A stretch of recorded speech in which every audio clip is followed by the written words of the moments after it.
I have had speed puzzling on my mind lately, and not only because of all the speed puzzling events I've seen on social media, but because I have a few events coming up this year and I am excited to share them with you.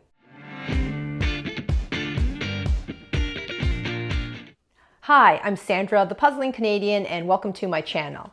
Well, if you were like me this past weekend, you were glued to YouTube watching the USA Jigsaw Nationals. It's just a fun competition to watch. I really enjoy it. I like watching all the different puzzlers, seeing their different strategy. The event has grown, and while watching it, you just get the motivation to pull out a puzzle and start practicing speed puzzling. And that's what I did this last week. Is I worked on a lot of speed puzzling. If you haven't seen my video back in August, that's when I started my speed puzzling journey. If you haven't seen the video, I'll attach the link below. And when I decided to delve into the world of speed puzzling, I set myself 3 goals.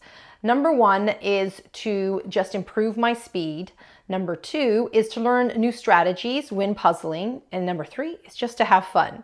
I'm not your average speed puzzler. I'm a casual puzzler, and I'm just trying to improve my speed. And I really wanted to experience the world of speed puzzling. So it's been several months now, and I wanted to now take a look at my goal number 1 to see if I've actually improved my speed. So when I started back in August, my average speed for a 500-piece puzzle, and it really depends on the image, but on average, it would be like 2.5 to 3 hours. So it is not fast at all. And my average pieces per minute were 3 pieces per minute. So I just wanted to improve as I go along with my practicing.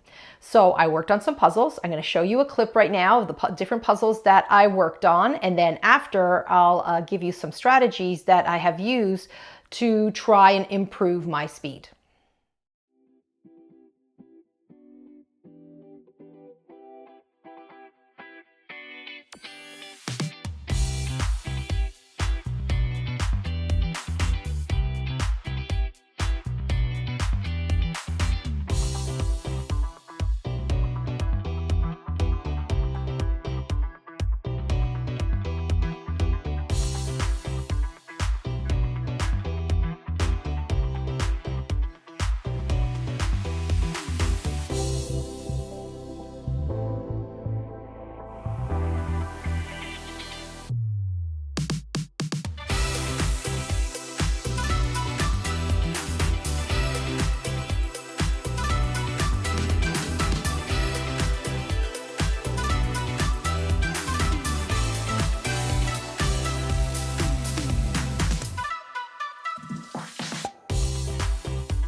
So there you have it. I made small improvements since August. It's not enough improvements to be a threat in a competition, but it's improvement nonetheless, and I am happy with that improvement. I now can do a 500-piece puzzle in about an hour and 45 minutes to 2 hours and 30 minutes. It really depends on the image, how hard the image is, but those are my ranges right now, and I'm doing 4 pieces per minute. So I am happy that I have made some progress with speed puzzling. So what did I do differently? Well, number one is whenever I speed puzzle, I always speed puzzle in the limited space that you have. So what I usually do is if you're going to a competition, you go on their website and then just see what are the table measurements. And what I would do is go on to Worlds and see what the measurements are for the table, and you're usually just doing it in half that table, and that's what I use. So I started off with an IKEA table that I have, and I taped it off to those measurements, and I started practicing with the IKEA table. But the IKEA table is slightly a little bit shorter in width.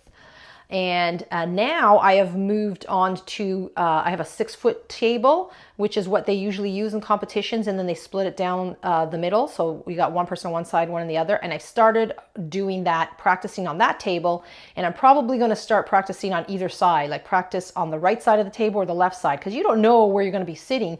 So you got to be used to, especially if you're right-handed or left-handed, how you puzzle, get used to practicing on either sides of those tables. So of the table. So I think that's what was critical, because I was so used to spreading out my pieces, and now I had this small space to organize my pieces. And then you can work on different strategies on how you're going to organize your pieces, how you're going to lay the pieces out. Are you going to put them in piles? Are you going to just spread them all out? Are you going to work in the middle? You can then practice all those strategies, and I really think that that is crucial to speed puzzling, is practicing all the time in a limited space. So the next thing that I started to do differently in order to improve my speed was regarding the edge pieces. So I'm the type of puzzler who likes to do the edges first and then move their way into the puzzle.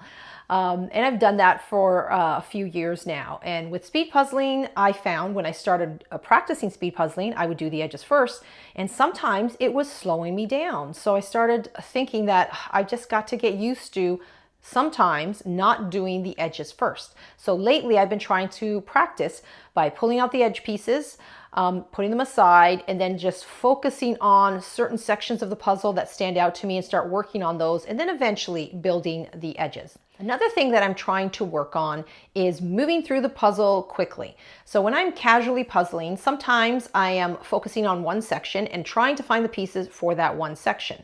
And I can be in one area for quite some time. Can't do that with speed puzzling. You need to have your eyes move through the puzzle quickly, move through the puzzle pieces quickly to see if you can identify pieces that go in certain sections. So when I'm puzzling, I'm constantly trying to remind myself not to get fixated in one area. So I pick up a piece, try to find it, and then if I can't find it, I put it aside. It'll be found later. I try to tell myself that when I'm puzzling, because I get into a habit of trying to stay in that one area and try to finish that, and that is not going to help with speed puzzling. So I've been really trying to focus on moving through the puzzle quickly, moving through the pieces quickly. So the final tip to help with speed puzzling is really just to puzzle a variety of images. You got to be prepared for whatever they give you at that speed puzzling competition, and you have no idea what it could be. So really getting your hands on busy puzzles, puzzles with all one color, gradient, grass, a lot of greenery, a lot of fur, a lot of animals in the puzzle. Photography puzzles, any type of puzzles you can get your hands on. You got to practice all different types of images, whether you like them or not. Now, I've been doing all this practicing because I will be attending 2 speed puzzling competitions this year. And I haven't officially mentioned it, so I am officially announcing it right now that the first event that I'll be attending is the Canadian Nationals that will be held at Georgetown, Ontario on May 4th and 5th. Now this event, we did it the first time last year, and I'm also a volunteer. So I'm part of the committee with Russell and his team. So I will be there during the whole event. And I'm this year participating in the individual category. Now, last year, if you saw my video about the Great Canadian Puzzle Challenge, I was part of a team, and it was so much fun to be part of the team. And it's so enjoyable because if there's a puzzle and then an area that you're not very strong at, chances are there might be somebody else on your team that are very good at that. So that's why it's such a good support. But now I'm doing it individually. All the pressure is on me, so it's a little scary, but I got to do this challenge, and I wanted to do the individual competition. So I'll be participating in the individual, and I'll be there volunteering during that time. At the time of recording, I think the individuals and the pairs are sold out, and there are only a few spots left on the team division. So I'll attach the link to their website if you want to take a look, and that's May 4th and 5th at Georgetown, Ontario. And the second event that I will be attending this year is the Worlds in Spain. Now, Russell from Puzzling in Two Worlds and I have been talking about going to Spain for quite some time now. And this year we said, that's it. It's now or never. We are going this year. So I am looking forward to going. I'm going there for the experience because clearly you could see my results. I am not going to be a threat to the competition, but I wanted to go there and experience it and to go with fellow Canadian puzzlers and just participate. So I will be participating in the individual event. I am also on Russell's team, so I'm looking forward to doing that. And hopefully I will be doing pairs. I am registered. I just need to find a partner to do some pairs. Somebody who wants to have a fun time and is not too worried about, being in the top 10 or something like that, because I am not a fast puzzler. So I'm looking forward to going there and experiencing this event. I have to say though, it is a little scary, a little intimidating. It's a large event. The numbers keep going up every time I check. So there are going to be a lot of puzzlers, but I look forward to meeting all these puzzlers from around the world in Spain. So that's my speed puzzling update. Let me know if you have any more tips or advice for me so that I can improve my speed puzzling. I welcome those comments and advice. Also, I'd love to know if you're going to Worlds in Spain or if you're coming to Nationals in Canada. You can leave that information in the comment section. I appreciate you taking the time to stop by my channel and viewing this video. If you enjoyed it or found it helpful with some tips, please tap that like button. Now, it's just over a month until Canadian Nationals, and I need to get some more practice in, so I better start working on some more puzzles. Until next time, happy puzzling.